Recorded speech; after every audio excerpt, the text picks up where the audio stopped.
An Italian jet just commanded a supersonic stealth strike drone in mid-flight. Not in a simulation, not on paper, in the air, over Turkey, in May 2026. This is the reality of the M-346F Block 20, and air forces across the globe are studying these developments with intense focus. I am your tactical analyst, and this specific platform represents one of the most strategically sound hardware acquisitions a nation can secure today. It is not about owning the most expensive machine in the sky. It is about acquiring a system that executes multiple roles on a single budget. It grooms your pilots, deploys live ordnance, and coordinates robotic wingmen, all with one common frame. So how does a platform originally designed for student instruction end up directing advanced stealth assets in live operations? That puzzle has a highly technical answer, and it dismantles everything you think you know about modern defense economics. Let us look at the origin story. The narrative begins in the late 20th century. Italy's Airmachi and Russia's Yakovlev initiated a cooperative venture, aiming to design a next-generation flight preparation platform. That partnership produced blueprints that ultimately birthed two completely different systems. By the year 2000, the corporate marriage dissolved. Airmachi claimed their share of the intellectual property, purged every Russian component from the design, integrated American power plants, engineered the avionics from scratch, and finalized the M-346. Yakovlev went east to develop the Yak-130. Same origin, completely opposite destinies. The Italian platform emerged as a fully Western-certified, NATO-compatible hardware asset. Clean lineage, clean break. This structural foundation remains key because every single enhancement introduced since that split has bypassed Eastern influence entirely. That is why Western allies integrate this platform into their fleets without facing geopolitical backlash or supply chain security risks. Consider the divergent engineering philosophies. While the Russian design prioritized a heavier structure for unpaved runways, the Italian team optimized for high angle of attack agility and digital precision. By incorporating composite materials, Airmachi reduced structural weight while preserving toughness. A quadruplex digital fly-by-wire flight control system acts as an electronic safety net, preventing dangerous departures while letting experienced aviators exploit the airframe's maximum performance limits. If you find this deep analysis of defense procurement and modern air power valuable, subscribing to this channel ensures you never miss a breakdown of the strategic decisions shaping global security before they hit mainstream headlines. Then came the Block 20. Leonardo unveiled this major upgrade package at the Farnborough International Air Show in July 2024. Two specific designations emerged from that announcement. The first is the M-346T, optimized for advanced pilot schooling. The second is the M-346F, engineered for light strike and policing duties. They share the same physical structure, yet their internal systems differ substantially. The single most radical divergence lies hidden behind the nose cone, the sensor. Prior variants utilized a mechanically scanned radar antenna. The new light strike platform integrates the grifo-e AESA sensor, active electronically scanned array. This is not a modest evolutionary step. This is a technological leap. A traditional mechanically steered sensor relies on physical motors to sweep its dish across the sky, searching for threats. This physical movement introduces latency and mechanical failure points. The grifo-e operates on an entirely different principle. It utilizes thousands of tiny transmit-receive modules that steer radio beams electronically at the speed of light. How does this impact high-threat operations?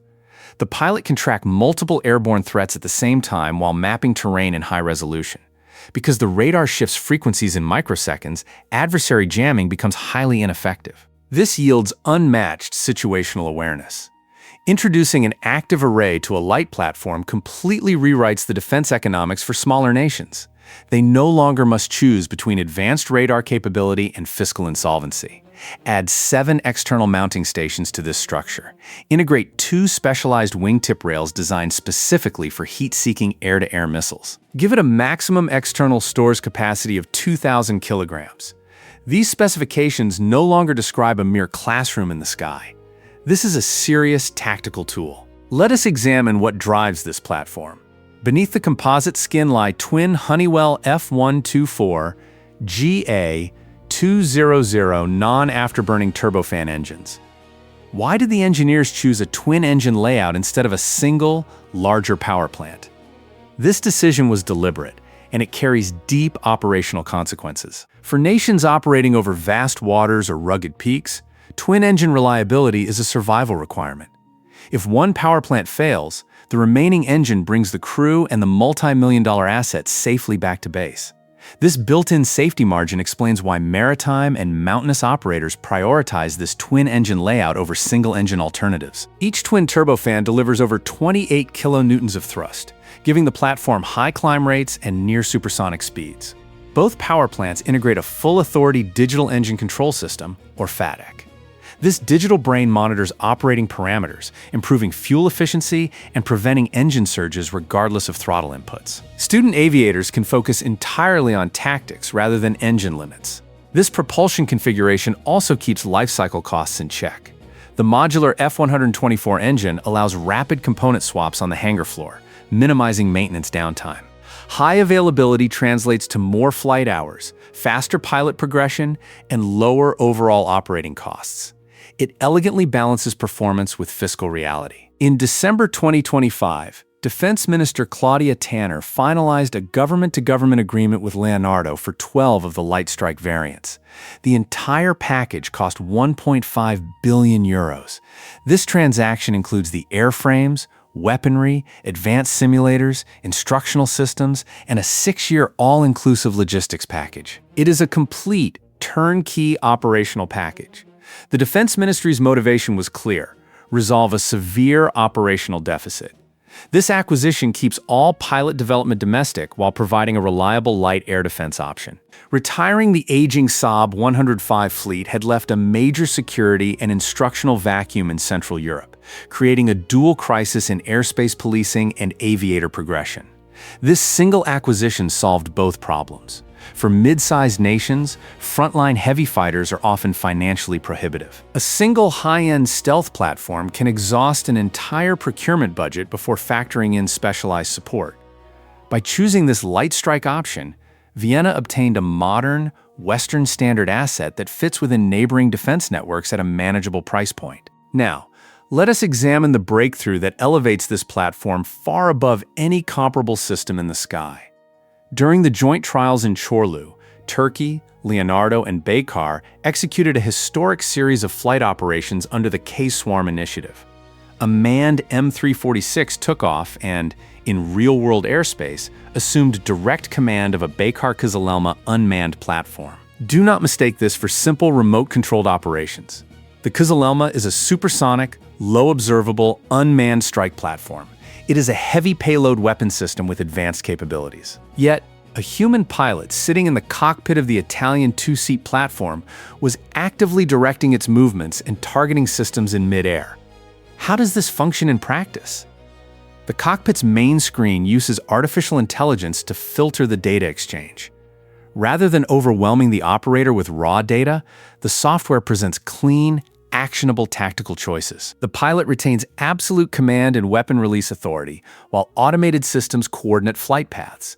This synthesis lets a single crew member project power across hundreds of miles, employing the robotic wingman to scout hostile zones, jam radars, or attack heavily defended targets risk-free. This is the future of air warfare. It is no longer a conceptual study or a laboratory simulation. It is a flight-tested reality that completely alters the tactical playbook. If this analysis is useful, hitting like takes less than 2 seconds and helps this content reach the defense and aviation community that actually wants to see it. In Canada, the International Test Pilot School recognized this digital integration, ordering 6 M-346T airframes with 6 options. Executive Chairman Giorgio Clementi stated that the platform provides the sophisticated digital environment needed to prepare prospective test pilots for the complex battlefields they must eventually evaluate. Test pilots must understand how modern sensors, data links, and software packages interact. The glass cockpit and integrated simulation capabilities of the Block 20 provide that exact environment. What makes this deal particularly noteworthy is its commercial nature. This is an elite, independent flight school, choosing this platform purely on its merits, free from the political pressure that often dictates government acquisitions. Shortly after this North American success, Southeast Asia entered the picture. In July 2026, at the Farnborough event, Indonesia finalized an agreement to purchase 12 of the Light Strike variants. Leonardo leadership signed the contract with the Indonesian Ministry of Defense directly on the exhibition floor, cementing the region's trust in Western aerospace technology. The new acquisitions will replace aging BAE Systems Hawks, which are British-built platforms from a bygone era. This transition offers a sharp leap in capability. The modern, AESA-equipped, drone-commanding platform is ideally suited to secure a vast archipelagic nation. While official contract values remain confidential, analysts project the package near €1 billion when factoring in long-term support and instruction. With this contract, Jakarta becomes the 23rd operator of this platform family, with deliveries projected to commence in 2030. Write down the capabilities we have discussed: advanced digital cockpit, twin-engine reliability, AESA radar, weapon capacity, and the demonstrated ability to command low-observable robotic wingmen. Now, scan the global market and try to find another platform in this price bracket that offers this exact combination of features. Take your time. There isn't one. The platform's versatility is a structural reality, not a marketing slogan. It succeeds because it serves as an adaptable digital backbone. If a nation needs a pure flight instruction platform to prepare pilots for frontline stealth fighters, it delivers. If a nation needs a cost-effective border patrol asset that can carry precision-guided weapons, it delivers. And if a nation wants to explore the cutting edge of robotic wingman operations, the software infrastructure is already built in. This adaptability represents a defining shift in how air forces must think about fleet planning. Instead of buying single mission systems that sit idle when not needed, commanders can deploy a single fleet that transitions from classroom instruction to active border defense in a matter of hours. The M-346F Block 20 does not pretend to be a heavy, long-range stealth fighter. It was never intended to compete with those platforms. What it represents is the most capable, versatile, and forward-looking system in its class today. It is a platform backed by actual flight test data, not glossy brochures or empty promises. The transition of this platform is complete. A machine that began its life as a tool to teach student pilots how to execute basic loops and landing patterns has matured into a sophisticated command node capable of directing supersonic stealth strike assets in contested airspace. It is closing critical capability gaps on 3 continents, proving that smart software, advanced sensors, and sound engineering can outmatch raw mass and excessive cost. The contracts are signed. The flight data is real. The future of affordable, networked air power has arrived, and it is flying today. If this breakdown gave you a clearer picture of where modern air power is actually heading, like and subscribe. There is a lot more where this came from, and the procurement decisions being made right now will shape the skies for the next 2 decades.